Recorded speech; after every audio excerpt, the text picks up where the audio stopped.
Hello, I'm Mr. Red. Hello, everyone. And today I have a story to tell, one that I wrote about in one of my novels about 6 years ago. And the novel is called Seeing the Power of God. I'm telling the story because I stopped in a parking lot across the street yesterday and watched a man push down into the street and was barely able to crawl back to the grass median. I watched as numerous people walk by without lifting a single finger to help him. Finally, I walked across the street and helped him up. I helped him rise up, and I smiled when I was through and felt good that I helped him when no one else would. I gave him $5 and he was on his way. As I drove down the street to the Georgetown Rec Center for my morning pickleball game, the wheels were turning in my head. I felt so good I was able to help someone, and my only thoughts during this time were of Jesus Christ himself. After all, he has filled my heart many, many times. Why then? Why does a person ask, did I think about Jesus Christ? Because I thought of his parable, the one about the Good Samaritan in the Bible. And with that, I wish to tell my story today about how the one time I was the priest in that story, and another time when I was a Good Samaritan. So stay tuned, and I'll give you the entire story coming up next.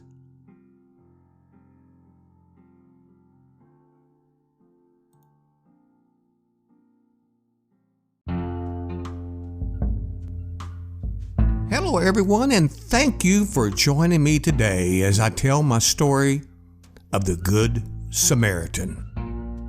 I also, from what you just heard in my opening, thought about a time 10 years ago when I was living back in Eagle Lake, running the family business. Let me ask you this and see if this has a familiar ring to it.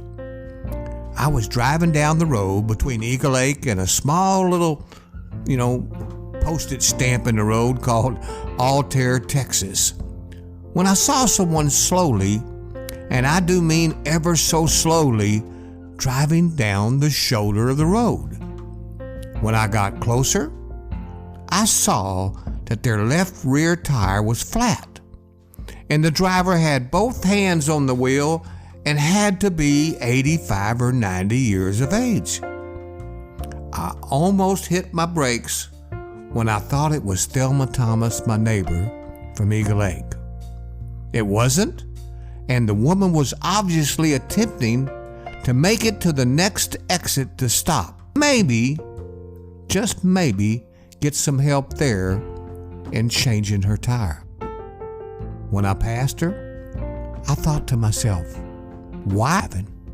I was late for a dinner appointment in Columbus, Texas. I can't tell you how my mind filled with feelings of guilt that lingered on as I continued on my way to the bowling alley in Altair, Texas, the entire time looking up into my rear view mirror. I'm willing to say my guilt may have been stronger than most. After all, I had just finished writing my novel, Seeing the Power of God. I do speaking tours on my books and helping one another and the many parables of Jesus. I wrote about it. I wrote about it in Genesis, Hallelujah, and Faith. 70 times 7. Oh, and I sleep on it a lot of times as well. But for some odd reason, today brought that day back to me, and I still remember it well. What an absolute louse I was. This I thought. What a hypocrite. Well, I'm not saying something now that you haven't done as well, speeding down the road and just a quick glance and think to yourself, someone else will help that stranded motorist, and that you were late getting somewhere. I'm sure of it. I'm absolutely positive of it. So you know how I felt when I continued driving. You felt it too. When you passed up the grubby old man on the corner holding up a sign that says, "Anything will help." When you declined to reach in the glove box where you throw all your change or whatever you have left after buying a soft drink at a convenience store to contribute to this man's need, and so forth.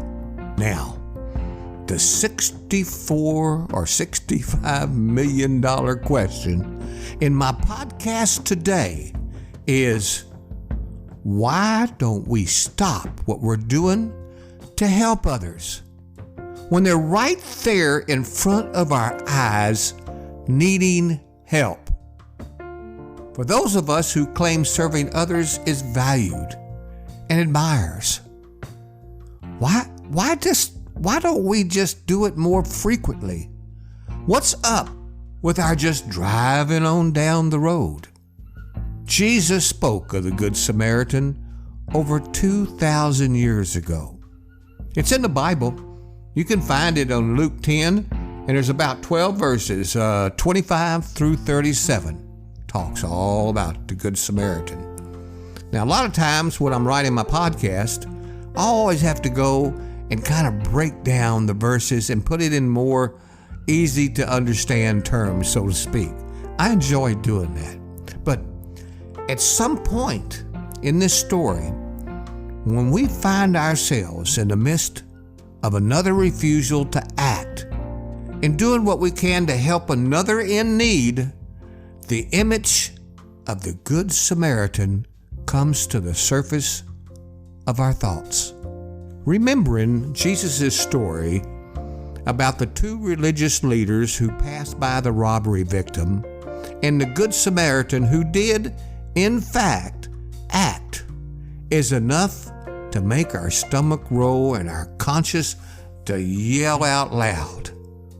I can't read your thoughts when you're listening on the other end of this podcast, but I'm sure we cringe to think we are no better than those insensitive and cowardly characters in Jesus Christ's story. How much thought have you given to why the priest and the Levite passed by on the other side? Sermons and Sunday school lessons on the story talk about the Good Samaritan who helped a wounded man where two robbers beat him up and left him in the ditch to die. It is true that we still criticize them and feel guilty in our heart when we go and do the same cotton-picking thing. But, my dear friends, we must dig just a little bit deeper. When I wrote Seeing the Power of God several years ago, I wrote a narrative based on something that actually happened at the corner of Congress Avenue and 6th Street. I shared the most intriguing study I found about why people don't just stop to help someone when they're in need. As I've reflected on this experiment, I agree that convenience of having sufficient time to stop is a major factor in why people do not help someone in need, even if the need is squarely right there in front of their eyes. That doesn't do much to relieve our guilt when we pass on by people who are needing help. But it may face us with the kind of truth we need to be more like the Good Samaritan than the priest and the Levite in Jesus Christ's parable. By now, you're getting the gist of what I'm saying. The guilt you feel sometimes when you pass by. See, I know you're listening and thinking that you felt that guilt before too, when you passed up the unkempt man on the corner, holding up a sign that says, "Help me, please, food." When you declined to round up what you're paying for a soft drink at a convenience store and not just drop a few coins in his bag. Why don't we stop what we're doing to help others when they're right there? They're right there. I don't understand it. For those of us who claim serving others is valued, it's admired, why don't we do it more frequently? I'm talking about myself too. What's up with our just passing on by? When I wrote my book, Seeing the Power of God, several years ago, naturally, I included a narrative of the popular story. It wasn't very hard, as I actually experienced this downtown on Congress Avenue. I shared the most intriguing study I found about why people don't stop to help someone in need. Rusty Thornton, my lead character in my novel, tried and experimented this story on Congress Avenue while his dad and best friend, Billy Joe, turned and walked away. Before I begin my narrative from this novel, I agree that convenience of having sufficient time to stop is a major factor in helping people, even if the need is right in front of them, like an old woman with a flat tire. That doesn't do much to relieve our guilt when we pass by people needing help, but it may face us with the kind of truth we need to be more like the Good Samaritan. There are possibly 1,000 different circumstances in which we may encounter someone needing help, and we decide either to help or not to help.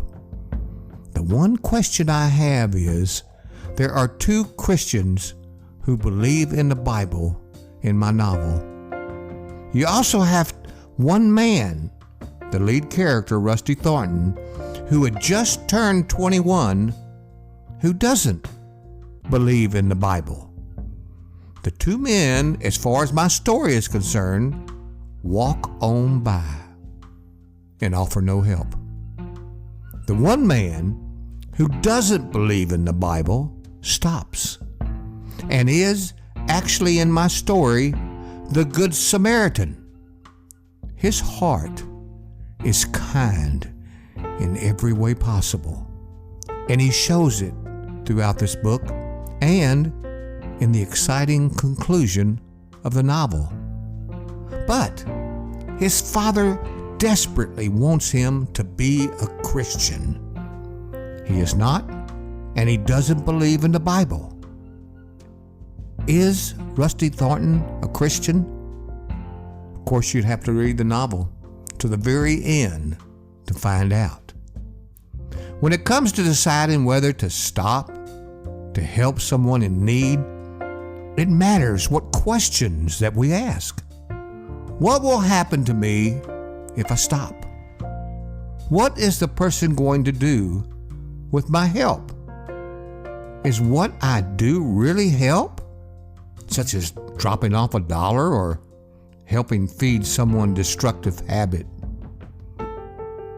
The best insight to this part of the question, or whether or not to be a good Samaritan, actually comes from Martin Luther King. The first question which the priest and Levite asked was, if I stop to help this man, what will happen to me? In my novel, Rusty Thornton had a different question to ask. In my novel, he reversed the question and asked, if I do not stop to help this man, what will happen to him? Words for thought.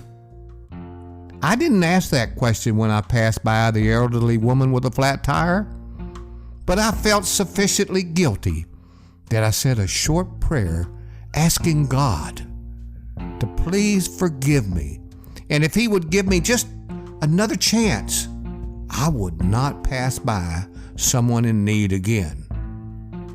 For some reason, and God does work in mysterious ways, it really got to me while I continued to drive. Then, not even 30 minutes down the road, I saw another motorist stopped on the shoulder. I exited at my first opportunity, turned around, and hurried back. He was putting gas in his vehicle. I asked if I could help him, and the man said no, that he was doing okay, but he really thanked me for stopping. We talked for a short while, and eventually I went on my way without doing anything to help the man. Nevertheless, he was sure pleased that I stopped, and I was too. When he thanked me for stopping, he said people just don't do that anymore. So, I didn't help him. Or, wait one second, did I? Was my stopping at all helpful? No, if you think only from material sense, such as needing gasoline for his car. He had it, right? But the answer can be yes, if you think of the encouragement it was to him that someone cared enough to pull over to the side of the road, turn around, and come back and help, or at least ask if they could help. Today, my focus is not on what I did, but on the impact someone stopping to ask if he needed help was on him. What this man said told me he was truly grateful that I stopped, and the fact that someone, at least one of thousands of motorists who passed by, stopped, and he was given hope. Even if it was just for a few minutes of the remainder of the day, that the road is not such an impersonal, uncaring place after all. When Jesus Christ told the parable of the Good Samaritan, why did He make it so black and white? Why didn't He anticipate other, more complicated circumstances of needs and address those needs? I don't know, nor does anyone else. The one thing that we can count on, and the one thing that we do know, is Jesus told this story to a man who wanted the definition of a neighbor. And so, at the end of Luke 10, the very last verse 37, Jesus finished his parable by saying to his one-person audience, "Go and do likewise." I am convinced he says the same us. I would love to hear your story about being or not being a good Samaritan when you get the chance. You can leave it in a review side, and I would appreciate it. And I go out and look at reviews all the time, and I'll look at it, and I'll share your comments. If not, put them in one of my future broadcasts. But right now, I've got to keep the lights on around this place. I know you always hear me say that, but a little word from my sponsor, and I'll be right back with the rest of my story and one of an actual excerpt from Seeing the Power of God one day in the early spring. Be right back.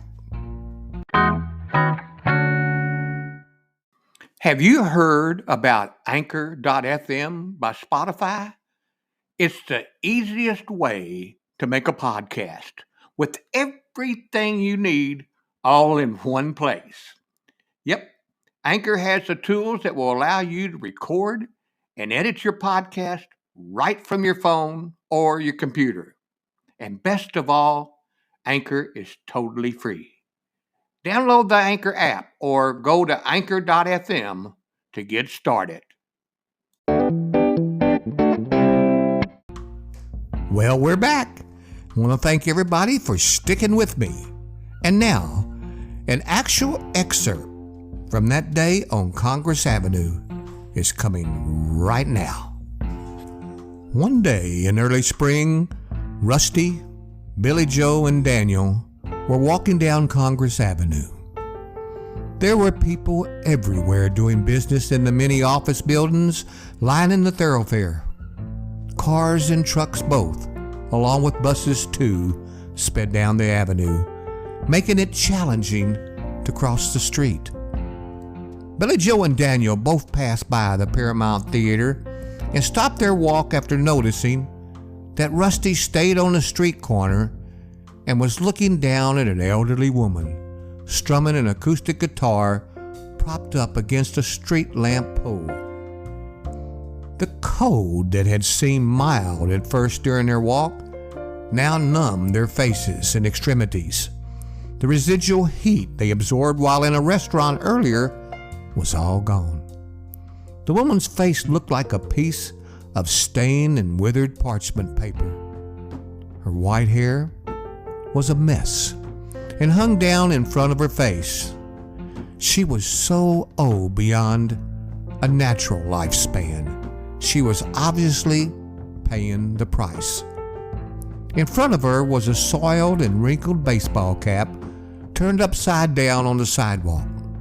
She was strumming her out-of-tune guitar, which couldn't be heard over the traffic running up and down Congress Avenue anyhow. Rusty's eyes lingered upon her elderly face, and Billy Joe and Daniel came back to see what he was doing and to head on down to the Capitol.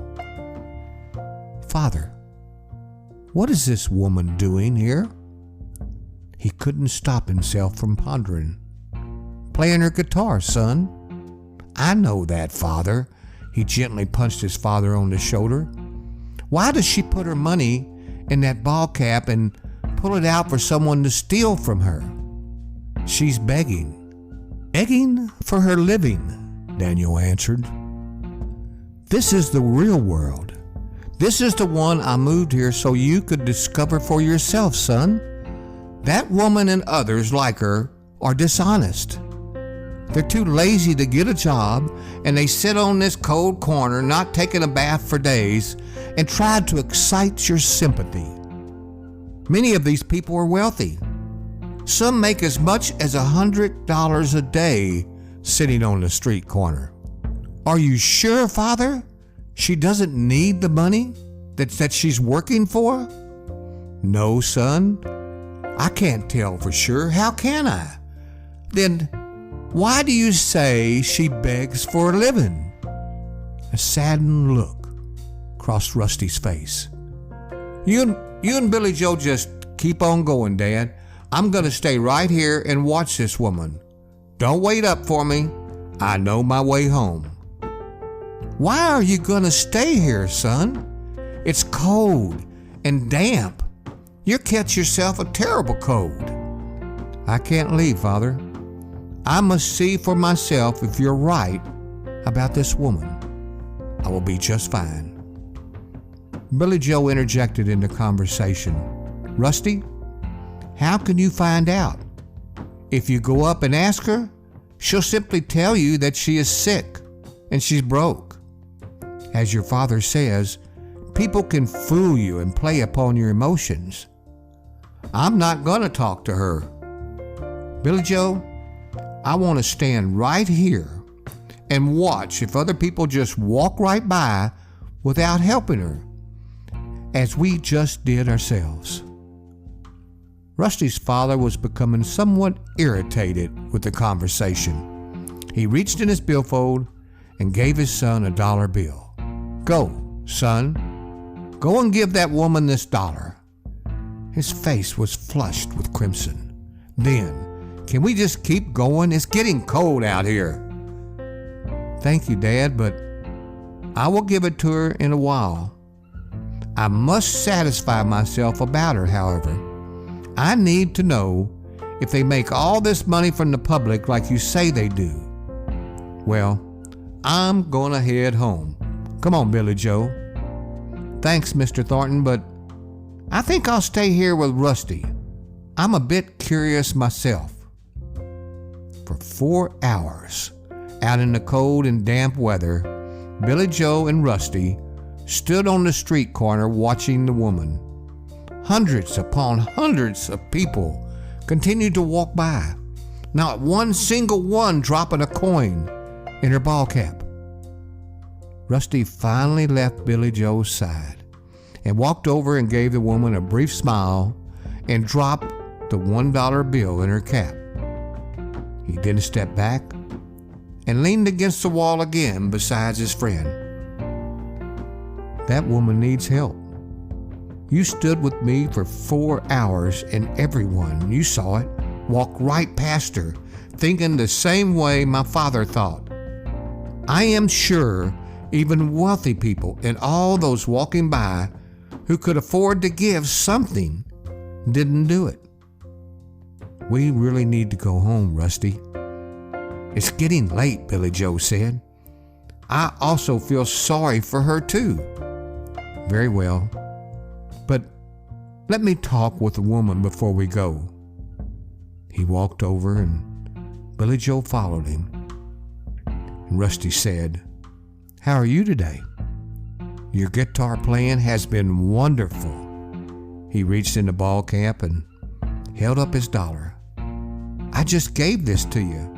I wish I had more to offer." The woman held her hand up to her eyes to shade them from the setting sun, which was right in her face, and she said, "God bless you, sir." A tear fell down her cheek.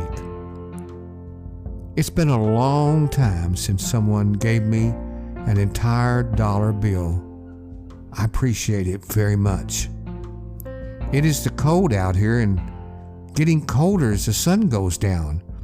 Aren't you afraid of sitting on the cold sidewalk all day and catching yourself sick? No, sir.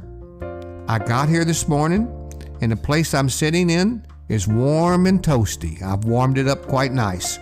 It was cold, however, when I first got here, she said with a slight giggle.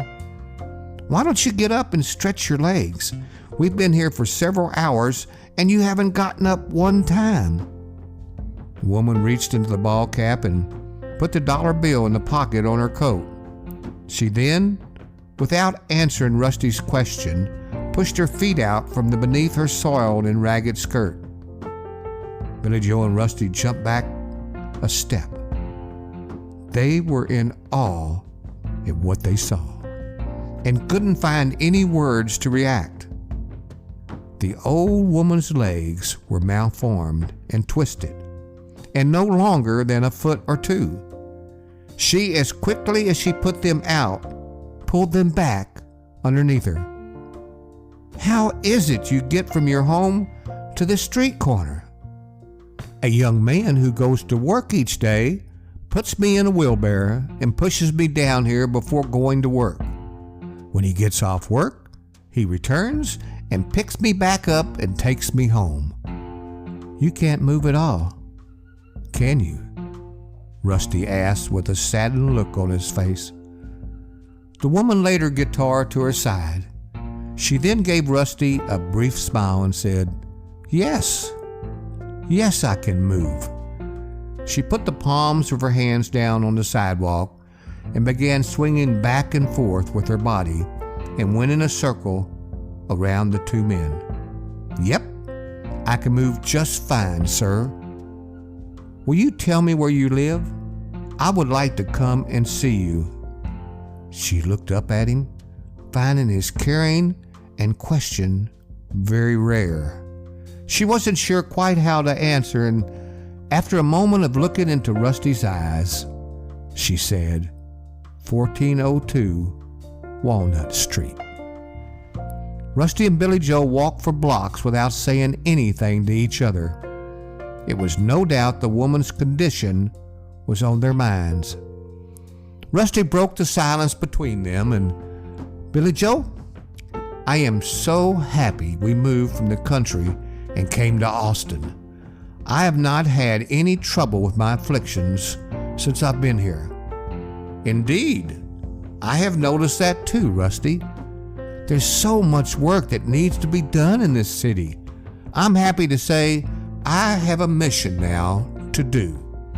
"Think about it, Billy Joe. I am so much more fortunate than that old woman. So much more." He breathed a sigh of relief. You know, there are possibly 1,000 different circumstances in which we may encounter someone needing help every day, and we decide to either help or not to help. This podcast can't begin to cover all those circumstances. So, for our purposes here, let's confine our questions about helping to those that occur literally on the highways that we travel on, like that of the old lady with a flat tire I mentioned earlier. Well, that concludes my story today about the Good Samaritan. And as far as my book, Seeing the Power of God, it was probably the second best-selling novel that I have of the 50-plus novels that I've written. The first was, of course, a Victorian romance about women's rights that's called I Am Woman. But so many people have written to me and told me how much their thoughts were affected by seeing the power of God. Because when I did my marketing part of the book, and I asked one question to everyone, but to wait until they finished reading the book, was Rusty Thornton my lead character in the book? Everything that the book talked about is thought-provoking. And I had a lot of people tell me that. It really made them to think. And so if you put all that together, Rusty Thornton was a true Good Samaritan. So much so that his dad said, "You can't help everyone in the world." But Rusty Thornton found a way to do it. And, well, let's put it this way. Read the novel and see an ending to the novel. And then you ask yourself, must you be a Christian to believe in the Bible? And if you don't believe in the Bible and you are a Christian, is there a pathway for you to heaven? I don't know. The book is fiction, there's no doubt, but I put a lot of thought-provoking ideas in the book, and it's very exciting in some places, and I hope you read it, and I hope to hear from you. Let me know whether or not do you have to be a Christian to believe in the Bible.